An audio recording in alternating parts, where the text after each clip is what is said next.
And then people protested and the deal fell through, and that was his response. In the 80s. Oh, I'm supposed to bring my mug.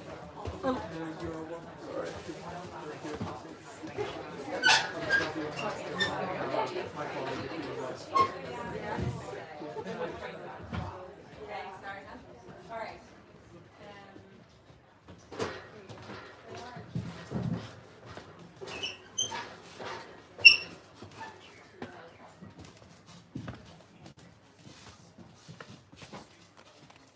Can we do a wee mic check? A wee mic check. Hello, can everyone hear us? And then if anyone is online and watching and struggling to hear, pop it in the chat. Do you want to, actually everyone have a wee mic check. Hello? Hello. Hello. Perfect. Well, some people are quiet. One sec, I'm going to take my phone off to avoid the thump that will inevitably come. Hello. Welcome to our first event of the autumn after we have emerged from Fringe Madness. This was an event that Elspeth pitched a wee while back, and immediately all of us were like, oh, what a perfect way to start things. And what a perfect threesome of books. So thank you for joining us in Lighthouse for our queer debut showcase of some phenomenal talent writing in Scotland just now.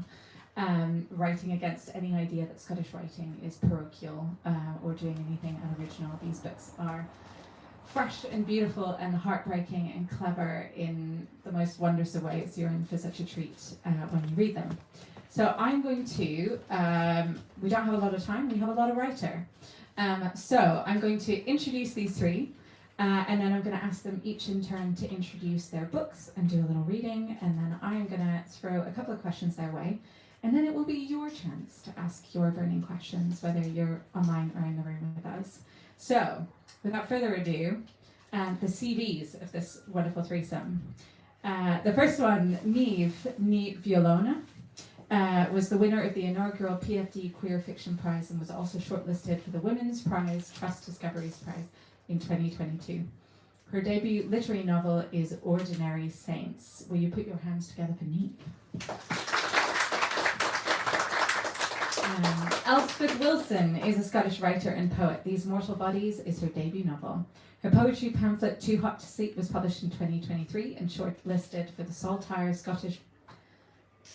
Society's Scottish Poetry Book of the Year Award. Elspeth's work has been shortlisted for Penguin's Right Now scheme, and she curates a newsletter where she interviews other neurodivergent writers about their work. When not writing, she can usually be found in or near the sea. Will you put your hands together for Elspeth? I feel like I'm hosting like a game show dating thing. It's just like, and this writer now. And then finally, last but not least, Selali Fiamanya was born and raised in Glasgow with a couple of years spent in Accra, Ghana. He won a place on the inaugural Breakthrough Novel Writing course for Black writers run by Curtis Brown Creative. He's currently undertaking his GP training in Scotland, and Before We Hit the Ground is his first novel. Will you join me in welcoming Selali?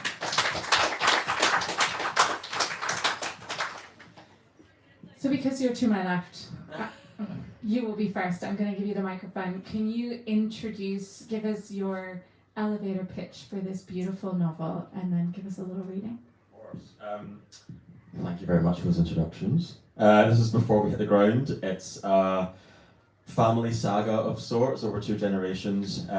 It follows the story of a family in which the son, Elam, dies unexpectedly in his late 20s, and then we get catapulted back in time to when his parents met in Ghana 40 years previously, and the kind of journey and decisions that got him up to the point of his death in Scotland. And it's kind of about love and agency and the things we don't say to each other as well. So I'm going to do a bit of reading from the start, well, chapter 3, and this is kind of the parents early on in Glasgow after having moved from Ghana. I will move the mic when I will hold the mic and I will move the mic when turning the page. Thank you though. Chapter 3, Abena. April 1989, Glasgow. Abena laid the shopping on the doormat and reached for her keys, pushing through the wet fabric of her raincoat pocket with numbed fingers. In the kitchen, rainwater trickled from the bags onto the countertop, pooling underneath the plastic as she packed everything away. She topped up the heating meter, then sat down to watch the 1 o'clock news.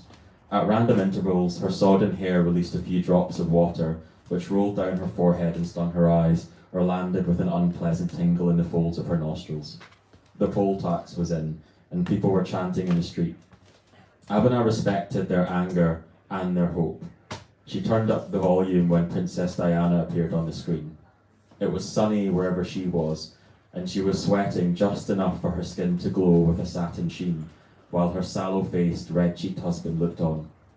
She wore a choker, heavy with diamonds and sapphires, and Abena wondered how heavy it felt. Abena didn't need to cook today. Bricks of rice, stew and soup were stacked in the freezer in old ice cream tubs and sandwich bags, but after the closing credits there was little else to do until Kojo got home. She had been able to find some okra at the one-stop ethnic food shop in town and started making banku and okra soup, one of Kojo's favourites. Banku was the only thing he could cook on a par with her, somehow stirring it silky smooth every time, while Abena's had the occasional lump. She began chopping, de-seeding, grating and blending onions, ginger, tomatoes, okra and chilies, and slicing, spicing and marinating fish and chicken, adding them all at the right times to the right pots until they were ready to be thrown together. The kitchen windows steamed and the tiles started to sweat as the room filled with familiar smells. She knew she should open them to release some of the moisture, but the humidity felt good. Kojo turned his key in the lock just as the stew began its final simmer.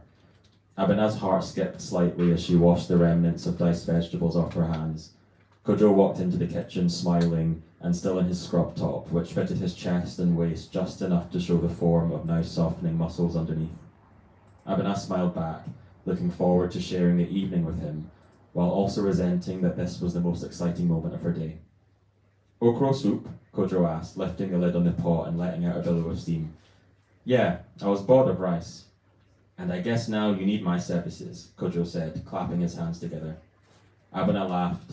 Yes, please, the banku is all yours. Kojo went to shower the ward off his skin before coming back and taking out the cornmeal. Before he started cooking, he turned to Abena and reminded her. We have to open the window, or we'll get mould. He leaned over the sink to push the window open, and Abena felt a rush of cold as the steamy air was sucked out of the kitchen.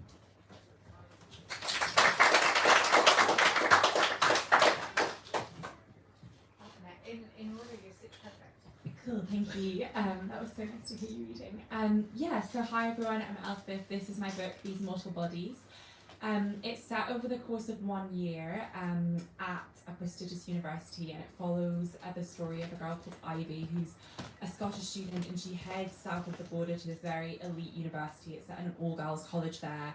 And it basically follows her story as she falls into this very elite world that is very seductive and alluring initially, and she has, for various reasons which we'll touch upon, this really fervent desire to belong, and she kind of finally feels like she's fitting in, and then things start to unravel somewhat, and she really has to think about how far she'll go to belong.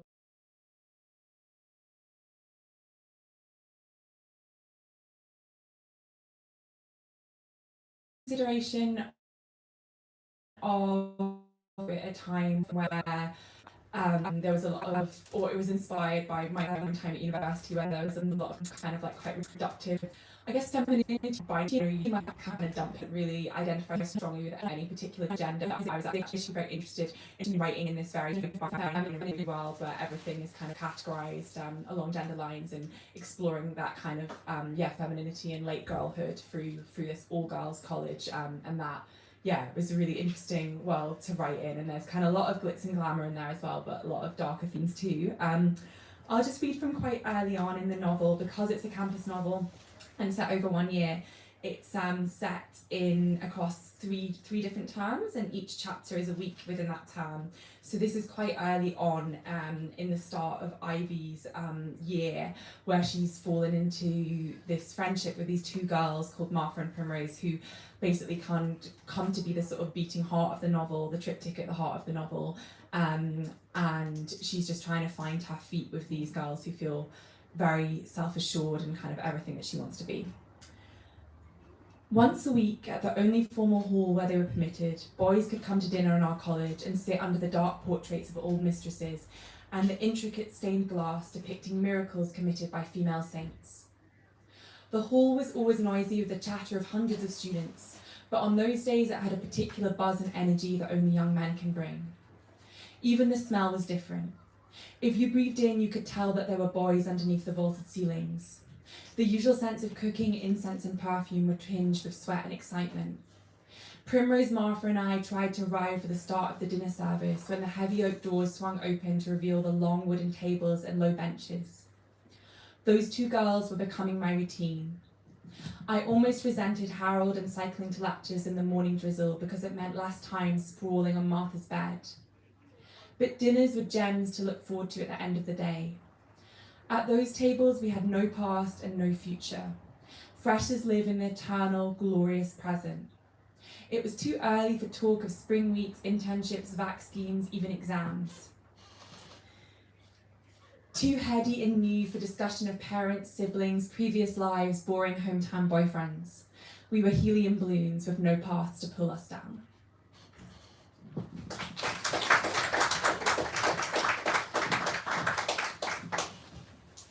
Hello, I'm Niamh, and this is my novel, Ordinary Saints. And Selali and I have kind of been on the queer Scottish writer circuit together over the summer, and it's always slightly embarrassing to be the person who introduces their book second, in that my book is also about a young man dying in his mid-20s, and it also immediately flashes back to when his parents met 40 years before.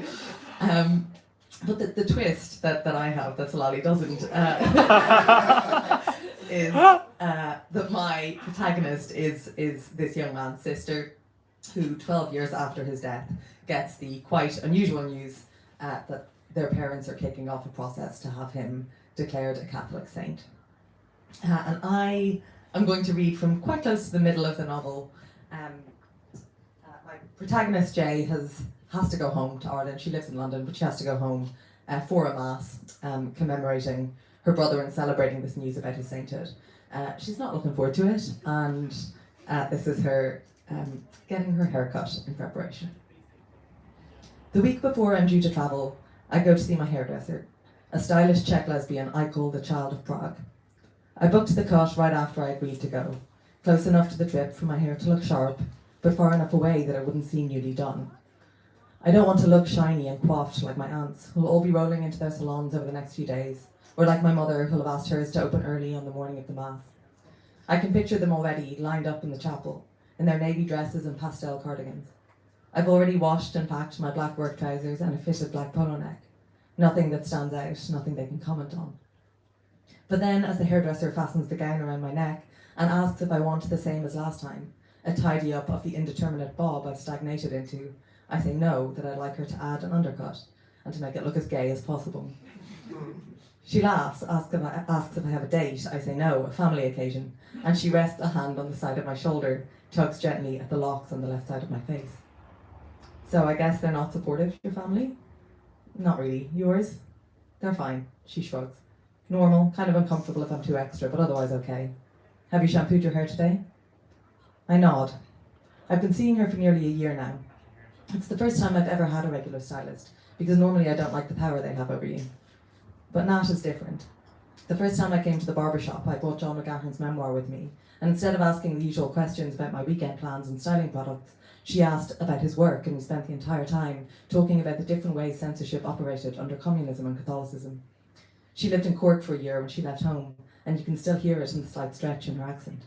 I have a benign crush on her, which she takes kindly in her stride. I came out to them after I arrived in Ireland, she goes on, spraying water on my hair, over a shit Skype connection. I thought that even if it went badly, I'd be far away at least. But it was okay. She laughs. I owe a lot to Martina Navratilova. I laugh too. She leans forward and pulls the damp ends of my hair taut against either side of my face. I shift slightly in my seat. Are they Catholic? She scrunches her face a little. I guess, technically. We've all been, what's it called, with the water? Baptized. Yeah, we've been baptized. But we don't go to church or anything. The Czech Republic is one of the most atheist countries in Europe. She unzips her case and takes out the clippers. Only behind France, I think. That's interesting. Yeah, not like Ireland at all, right? I shake my head. So your parents, they weren't happy when you came out? I shudder suddenly just as the clippers touch my scalp. She steps back and I smile apologetically. Actually, we've never really talked about it. Oh. Her eyebrows lift in the mirror. That's interesting. I mean, I have come out to them, I clarify. When Ireland was voting on marriage equality, I sent them a long email explaining everything. It was a big thing back then, you know, asking your older relatives to vote yes, laying out your heart for them to trample. Nat hums, drawing a clean line around my right ear. Do you know how they voted? No, I don't, I reply slowly. They just kind of ignored it. You mean they didn't respond? My father sent an email thanking me for getting in touch. Said I'd given them lots of food for thought. She releases my hair from the clips, the fresh shave disappearing under the other layers. And we've never spoken about it again. It sounds pathetic, and though I try to flash a quirky smile, my reflection slumps a little. Hey, where are you going? Nat places the tips of her 2 forefingers under my chin and lifts my face upwards, smiling at me in the glass. Life is fucking hard, man. We need to pick our battles. I smile back, swallowing hard. Don't worry, she says. People cry in here all the time.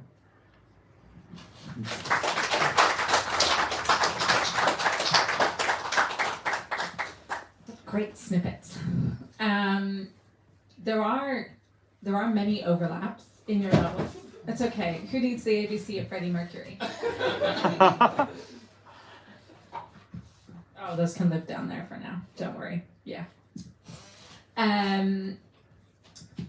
There are some overlaps, and thematically I could draw really arbitrary lines and be like, they all do this thing.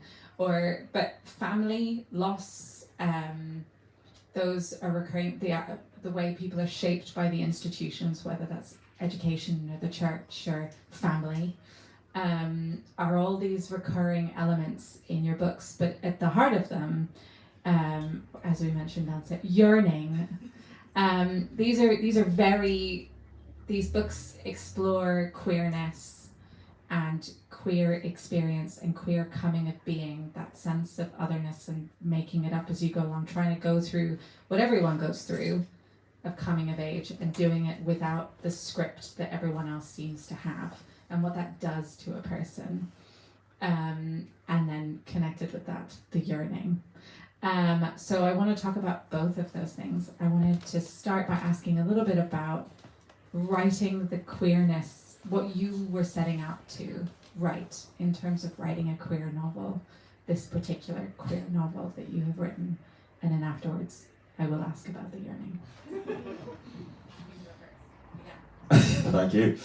I guess it's interesting. When I was writing it, I didn't particularly think of it as a queer novel. Obviously, one of the characters in it is queer and is very queer, and a lot of the stories about him trying to understand that queerness. Maybe jumping ahead to the yearning question, actually. But I think a lot of what happens with Elm is not that he has this strong desire of what he wants and needs from life, but actually it's kind of like a yearning without a place to go, because I think a lot of the time he doesn't know what he wants. He doesn't really have either a clear outline of what he should do, or in terms of understanding himself and his own desires, he hasn't really made that connection yet, and it takes a long time for him to finally understand what it is he wants. So I think with him, that's something I was very interested in. I think it's fascinating when people have very clear ideas about what they want from life and what they want from the world. But I think a lot of people really don't. I don't know whether that is necessarily a queer thing or not. I'd like to say yes. Maybe there are a lot of queer people who just, because we don't have a clear outline of where we should go and what we should do and where we should place our desire. That desire just kind of like festers and bubbles until we can kind of latch on to something. but yeah, I think that's what I was, that element of like, of desire but not really knowing what it is you actually want from with your desire was what I was kind of playing with him. Thank you. You have a microphone.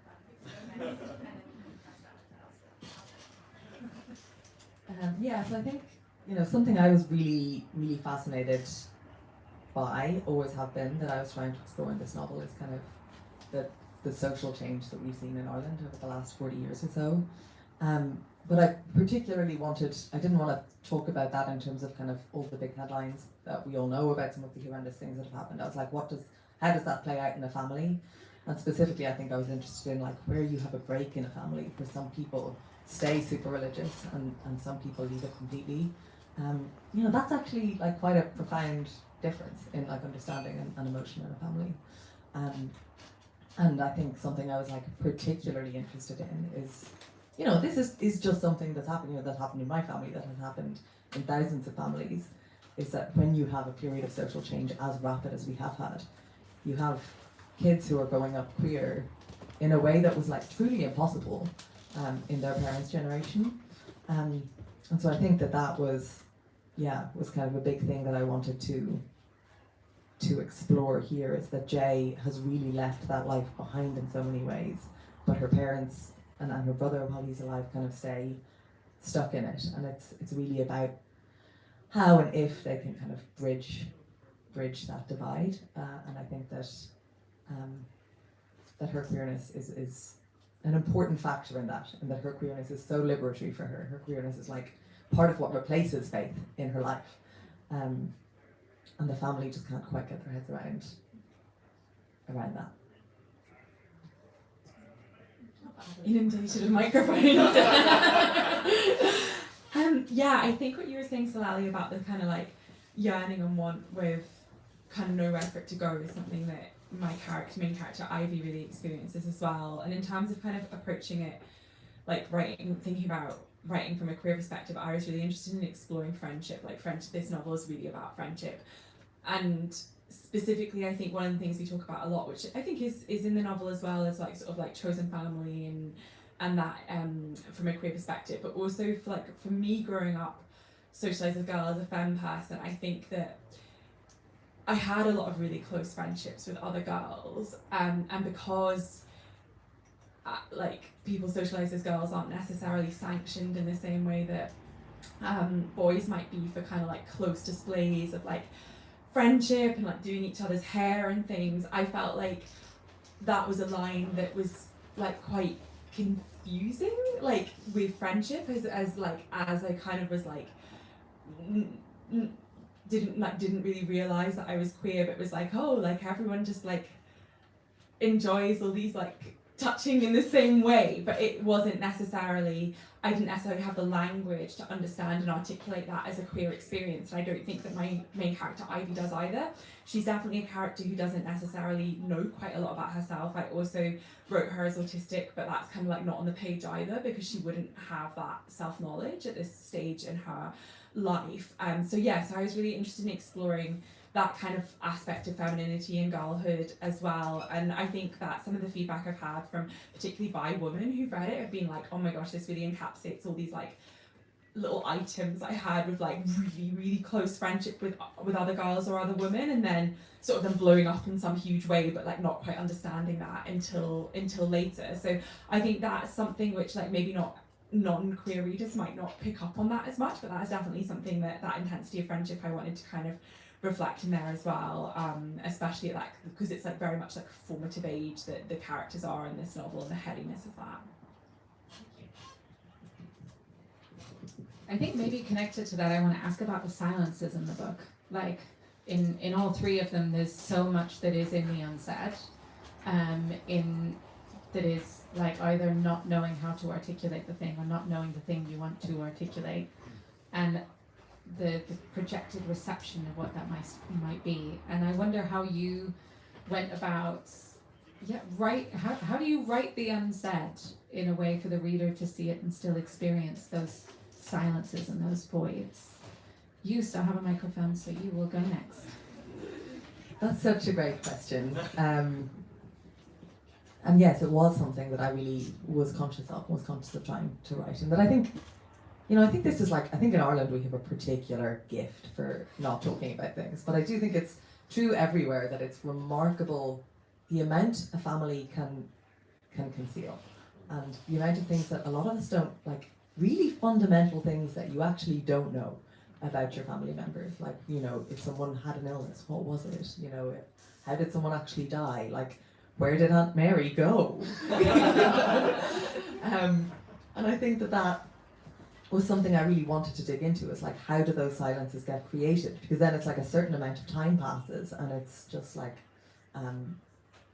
there's such a shell around that silence that you can't really crack it anymore. And I think part of what it required from a writer's perspective was like keeping a lot of it from myself. Like, I don't think that I knew the answers to some of the mysteries in the family, particularly I think because with this core question of Ferdia, the brother, being made a saint, there's this kind of tug of war over his memory that Jay finds incredibly difficult to navigate, and that the secrecy and the silence facilitates that, in that it means that there's a vacuum and that the Catholic Church can come in and kind of fill that vacuum with a certain narrative of who he was.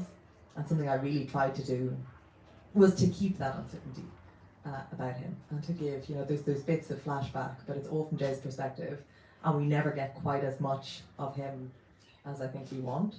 And I didn't write beyond that. I didn't know. Like, I just still don't feel like I actually know the answers about who he was. And I think that, keeping that kind of those secrets from myself was a necessary part. Okay, I think the kind of blank space on the page without sounding too wanky is something that I really care about as a poet as well, like, because I do think a lot of my editing knowledge comes from my poetry, where everything is like really having to earn its space on the page, and the blank space is really important. And definitely I think that dark academia as a genre, which my book can definitely be seen part of, is a lot about the unsaid, because it's often an outsider perspective, whether that's to do with neurotype, class, sexuality, race, or some combination thereof that the protagonist has. I think that they, like Ivy, are often in this world where they're really trying to navigate it and really trying to fit in, and end up having to mask some aspects of themselves, or many aspects of themselves, because whilst the outsider status kind of gives us a hook as a reader and a way into these really elite worlds, it also means that there's so much unsaid, because she definitely feels like, oh, I have to fit in, like, there's these really glamorous girls, I love them so much, like, I can't just ask, like, how things work, so I think there's a lot unsaid there as well. And then also in the fact that she doesn't know who she is really as well, like, she's really like figuring that out, and it very much is a coming of age story. And I think that one of the like coming of age, or like coming out and coming of age stories that really inspired me when writing this, and bear in mind this was like slim pickings back in the day, was Santana in Glee, because she has, I don't think you expected that, but because her character is like really, she like, for anyone who wasn't big into Glee, she basically has a lot of like sex with men, and is like really like labelled in these really misogynistic ways, to like realise that she's actually like in love with her best friend who's a girl, and like that she's a lesbian. And I think that there's quite a lot of like, that was really interesting to me, like, okay, how for girls who maybe like are read as straight or like pass as straight, like what are the kind of shapes that they're forced into, and then how might their queerness like almost seep out from that, if that makes sense. And I think that's kind of some of the shapes that some of the friendships in this book take. So there's a lot that's left unsaid there, because they're in this kind of like compulsorily heterosexual world, and especially in like institutions like an all girls college, it's literally like excising, like clipping parts of people off to be like, it's so, because it's so binary. Also, thank you for the question as well, because I thought a lot about the, not just the silences, but like miscommunication in general. It's so wanky and boring, but like when I was going through my editing, I actually had like an Excel spreadsheet of like every scene, and there were two key themes that I really wanted every scene to kind of reflect on, and this miscommunication was a massive part of it. So I thought a lot about it.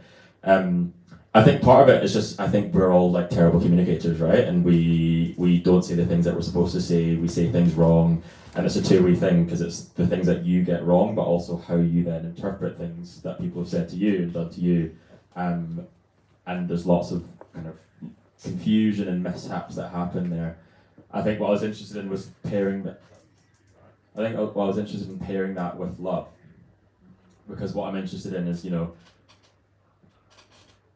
are there situations where people do feel and show love to each other, but they miscommunicate it or we misunderstand it? I think that does happen a lot, because I think fundamentally the people who hurt us the most are often the people who love us or who we love, and I think often they were trying to show us love, but got it wrong.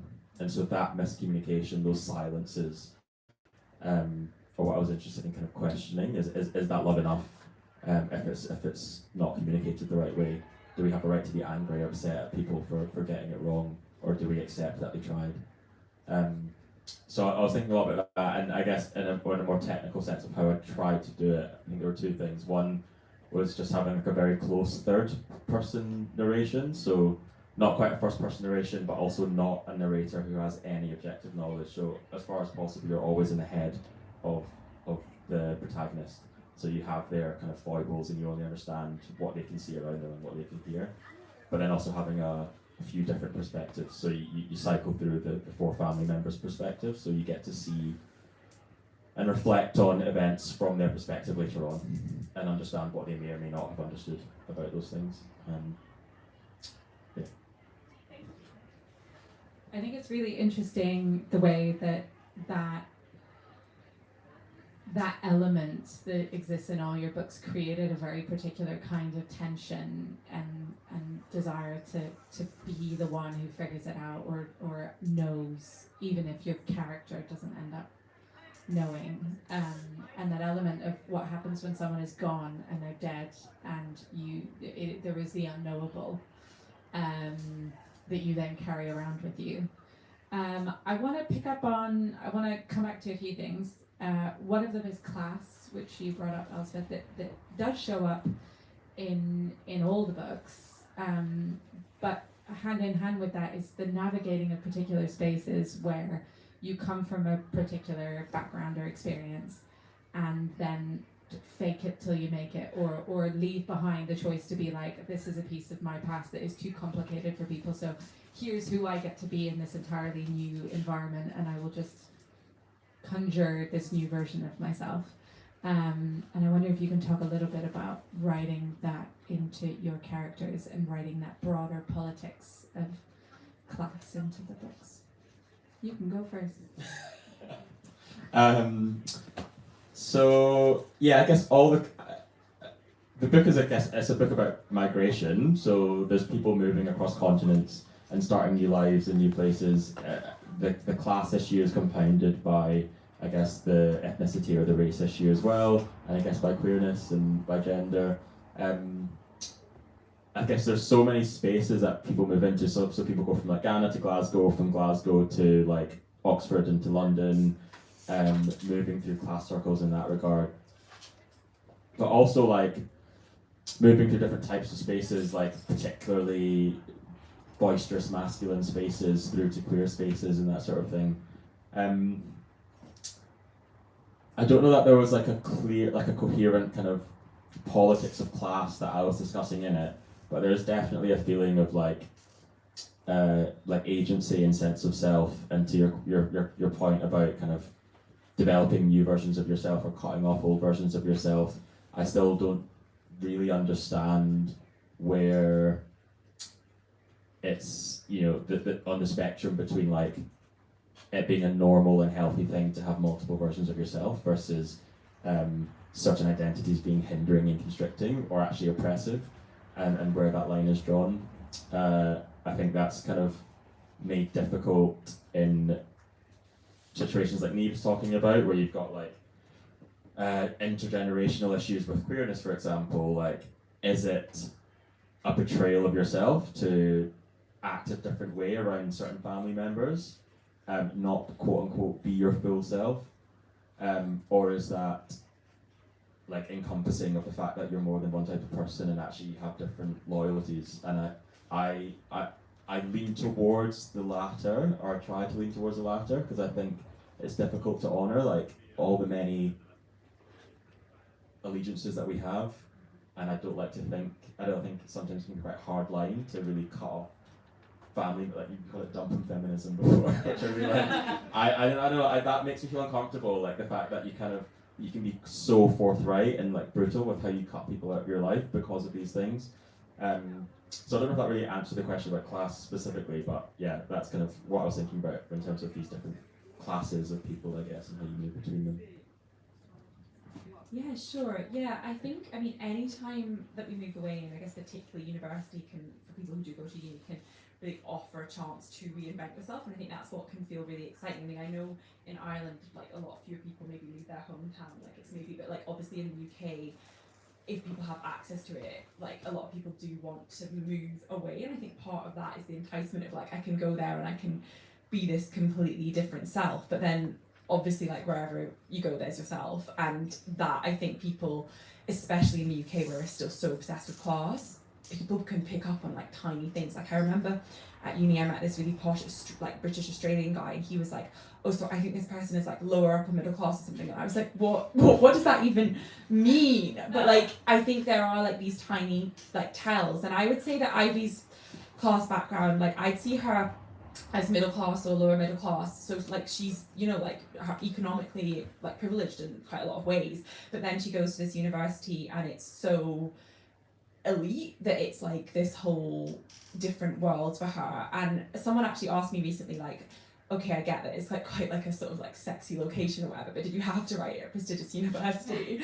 And I was like, well, actually, yes, I don't think you can have this story without it. And I think that dark academia, to me, one of the things that makes it dark is that the institution is the villain. And I think although there's a lot of questions about, you know, like there's choices that people make in this book which are not good and that they want to be absolved on partly through their sort of femininity, and Ivy definitely makes some choices that I think most people would frown upon. I think that the I hope so. That the instant like the what like where the sort of true villain lies is within the institutions, because they're made up of individuals and obviously they have responsibility, but they exist. Like the reason that I couldn't have written this story at somewhere else, and I mean it's a fictionalized university, but obviously it's drawing from like historic institutions, is that these institutions basically exist more so to further their own power and ensconce their own finances and continue that legacy rather than specifically to educate people. Like they're essentially like businesses with a lot of turrets. And I think that is really important to not just to my book, but I think like the whole genre as well, as that sense of like the institution is the villain, and yes, it's so attractive to us, but we to kind of have that elite world, and we're drawn to it even though we kind of know that there's something rotten about it, because to have an elite there's always got to be someone who's propping up that elite. Yeah, I think maybe for me this actually builds on the previous question, and that I think I am actually, it's like unfashionable, but I am interested in the middle class, and I'm interested in the way that like that silence perpetuates itself in the middle class. And I think in this book that there's this process of wanting to have Lydia made a saint really requires a kind of like steroided version of that, like let's make everything look good, like let's put a really good facade on things. But then I think something that's interesting is that Jay moves to London and she essentially exactly reproduces her family's behaviour, because she doesn't tell her friends in London anything about her life. And that I think is not necessarily a class shame, but I do think there's like a bit of shame about her Irishness, about her family's religion. But then there is this moment in the book where she eventually does break and she tells her best friend about that this is going on, this kind of insane canonization process, and she's been keeping it a secret from him for so long, and he's like, yeah, so and then he's like talking about his family who are evangelical Christians, and he's like, I'm not bothered, this doesn't really impact.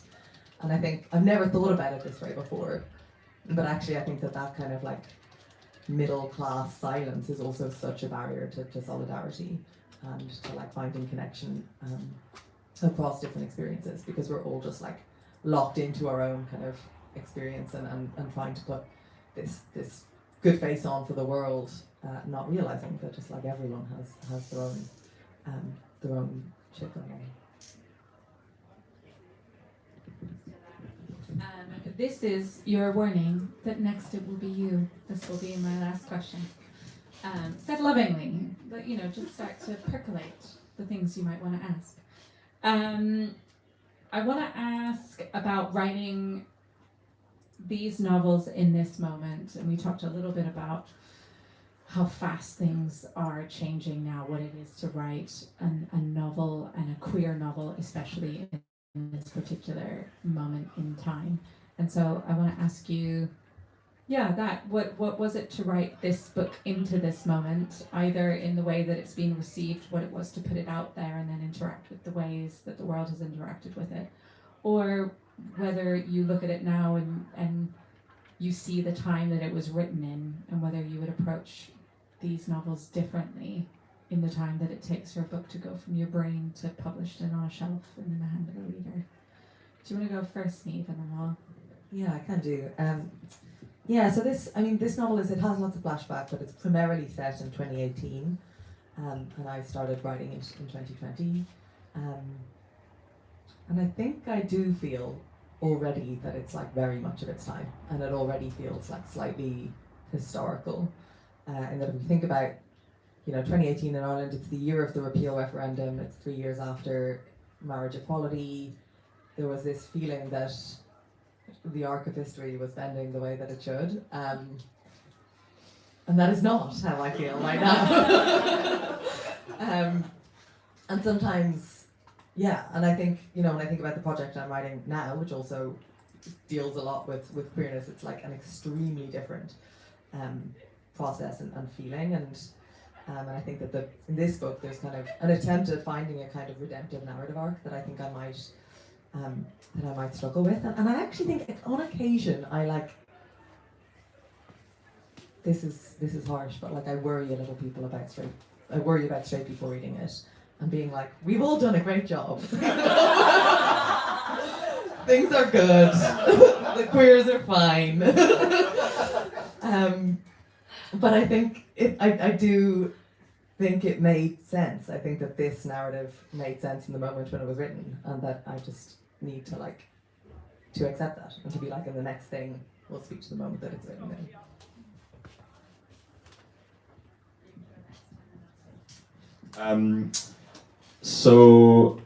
This book spans, I guess, 40 years from the 80s to the present day, or a few years ago.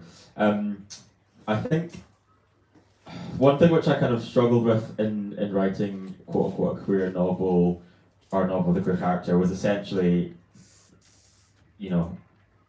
having that character die or be dead is ultimately a cliche, right? It's a cliche which, the tragic queer trope, and I don't know if that's necessarily of a particular time. It's certainly what a lot of queer literature has been, and I don't know whether if I was writing it now, whether I would change that. I think the story, I hope, works, and I think it makes sense for the story. But I did have a question as to whether I was contributing negatively to this pre-existing trope of queer tragedy, essentially. And I'm not sure going forward to be honest with you, the next book I'm working on, I'm just interested in death, to be honest. So who knows if it's going to happen again.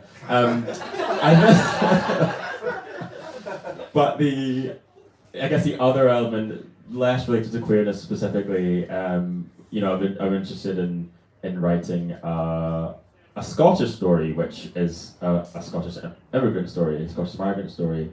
Obviously, Scotland has a long history of immigration from lots of countries. But I don't know, there does feel something significant, although I feel a bit kind of nervous and intrepid about doing it, about staking a claim that this is also a part of Scottish literature. And that's something which I feel, as I say, nervous about, but proud of as well.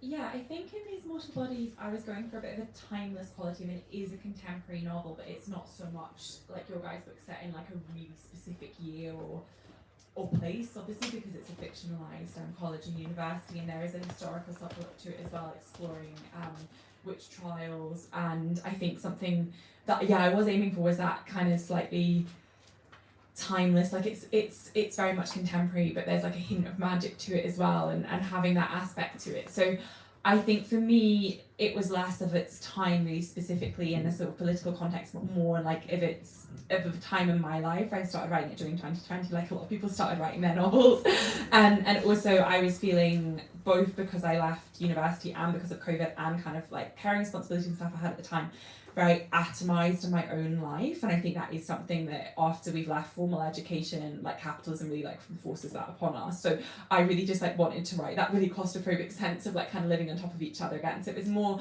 a product of the time in my life. But that being said, I think like Niamh, I feel that it is trickier now in the current project I'm working on to find that sense of, I guess, like hope. I don't know, the story I'm writing now is, I'm trying to explore, it's much more grounded, but I'm trying to explore campus sexual assault, and I guess particularly because like bi women and femme people are so much more likely to be victims of violence than like almost any other group. But I do want it to be something where, like, again, like you were saying, like I want to write about the things that I'm drawn to, but like I do question just like replicating, I guess, like sort of like really traumatic narratives. So I really want there to be, I don't like, I guess like hope within it. I don't even know if that's the right word, but I mean, I think that feels like harder at a time where there's obviously, yeah, like it feels like maybe the kind of like hopefulness that there was potentially around the time of sort of like Me Too and things has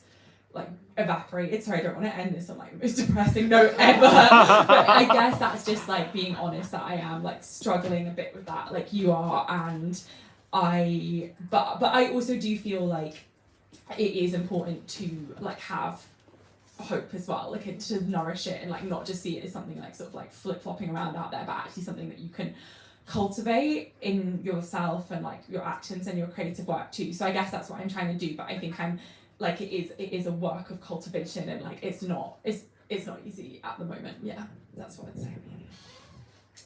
Yeah, I feel like in all three books there are moments of maybe grace or tenderness that are offered to the characters around, like the ones that we fall in love with, that allow you to understand and give forgiveness or grace to. That in this moment, as you say, it feels like we've moved towards rage, and there is something that is legitimate about seeing that progress or that change in that, whether we're talking about the moves around like being able to go to the corner shop and buy certain kinds of food, and look how multicultural Scotland has become, and then everything still being rooted in the world that we are in this moment. Or around queerness, or around femininity, or these ideas of binary gender. We're so progressive, and then our institutions being these bastions reproducing things. These are such profoundly different novels. I just want to say well done for making that so incredibly coherent and pulling out these beautiful, fascinating aspects of your very different novels. Do you, dear people in the room or online, have questions for these three? It can be for all of them or any of them. So shy. Mohammed, are there any online? People are being shy online as well. People are being shy. Yes, go for it. Love this. I was just wondering for all three of you if there was any particular queer story or book or piece of media that was formative for you. A piece of queer media or storytelling that was formative to you. Elspeth, you have a microphone, but I'm going to hand you this.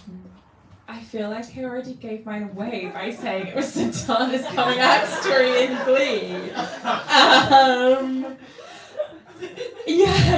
I think for me, other than that, I would say like I'm not sure that there's like a really particular work, but more like a queer reading of lots of different works. Like I feel like almost like anything as a kid, I was like, oh, there's absolutely nothing on the page, but like I wonder if actually like this friendship story or whatever is like actually about like a queer whatever it is. And then like I think someone recently said to me, I was asking for like queer Christmas book recommendations, and someone gave me one by Juno Dawson, which name I can't remember, but I would really recommend her queer Christmas book because it's really good. But then someone else was like, I just think A Christmas Carol is the queerest book ever if you just read it in that way. And I was like, yeah, sure. Like I think for me, like growing up, like as I say, it was kind of slim pickings, and I think that I was like maybe just like learned to like read a lot between the lines, and then yeah, definitely things like stories where it was like a not sort of like super neat coming out narrative where there's like a lot of messiness to it, like Santa's story definitely really stayed with me. And Christmas Carol also just super socialist. Yes. Yeah. Jeremy Corbyn's favourite book, apparently. I think when I was talking about it, something else recently was Carol, not A Christmas, just Carol, or The Price of Salt by Patricia Highsmith. Which like back in the day when there was like only one bookshop in Dublin city centre that had a queer lit section, I was just like going for a little weekend away with my girlfriend, and I didn't know anything about this book, and I pulled it off the shelf, and it I mean I now know Patricia Highsmith, a complex and in many ways problematic figure, but that book, and if you've seen the film and not read the book is like a lot more complex, and actually I think it really breaks the dead lesbian trope. It was one of the first novels to do that. It's really like kind of about freedom. It's about these like really imposing social forces that are trying to stop these two women from like being incredibly into each other. And it just kind of blew my tiny mind, I think, at the time that I read it. So yeah, I don't know how it fed like specifically into this book, and it's still one that I like come back to quite often. From a literature perspective, I guess I'm a big James Baldwin fan, and so Giovanni's Room in Another Country were quite informative. I think from a like, I think the first like queer TV show that I really enjoyed, which actually I think did inform both just my personal growth but also my kind of artistic aesthetic, was this TV show called Looking, which was like 10 years old, about some gays in San Francisco, but it was one of the first like very sensitive kind of rom-com non-tragic kind of real emotional lives kind of popular culture thing that I was able to watch, and I think that definitely was a check out. It's really good, very good. Looking. That was a lovely question. Thank you. Is there another one in the room? We're talking about representations in queer culture. There's quite a cinematic quality to all three of your books, and in The Yearning as well. The way all of you write, touch, the reaching out for something, the wanting, the not being met in return. I wonder how do you have like a filmscape of your novels? Do you imagine it almost like a film? And if you did, what movie are we going to see if we went to the movie of your book? I mean, I would like to say like All of Us Strangers. If I was bigging myself up. But in terms of like visual, I actually don't have like a particularly visual imagination, and I think text is definitely more the world that I'm thinking in. I'd love to be able to see things like a film, and but yeah, I think just working with words and kind of feelings. I think I'm more interested in like writing out how those things feel in the body and how to turn emotions into words. I think is really difficult, but when you get it right, it feels really good. Yeah, I'm actually quite similar. I don't think I have like super developed visual sense, but there is a lot of like lighting, I think, in the book, and there's a couple of, actually a lot of the time when people have big honest conversations, it's in very dim light, and yeah, so there's these like yeah, I have this sense of like there being a dark room or a like kind of twilight garden that I'm like, that's where they are, and I can like enter into that space. And so yeah, I don't know, I don't have like an exact film comparison, but I feel like a nice low lit, moody. Nature is a massive part of my book. The college is surrounded by woods, and they're very important. And I'd say nature is a character in the book, and bodies of water in particular are quite a big plot driver. So I think something which could really, like engage with that aspect. And Emma Van Staten, who wrote This Immaculate Body, really kindly gave me a quote where she compared the book to like, say like it's like Saltburn meets Mean Girls meets The Craft. So that is like some comps again aiming quite high. But yeah, I think as well, like going back to Patricia Highsmith, actually like something like I really like love the film The Talented Mr. Ripley, and I feel like that kind of like level of like obsession, which is quite, again, I guess there is this like real like genre of like friendships which verge on obsession, and I think they can really like lend into that like really like cinematic quality. So yeah, it'd be really cool if all our books were films. But the book is always better than the movie, which we all know. And I think it also lends that sensory quality that all of your books have, whether it's food or the way you write a cup of tea,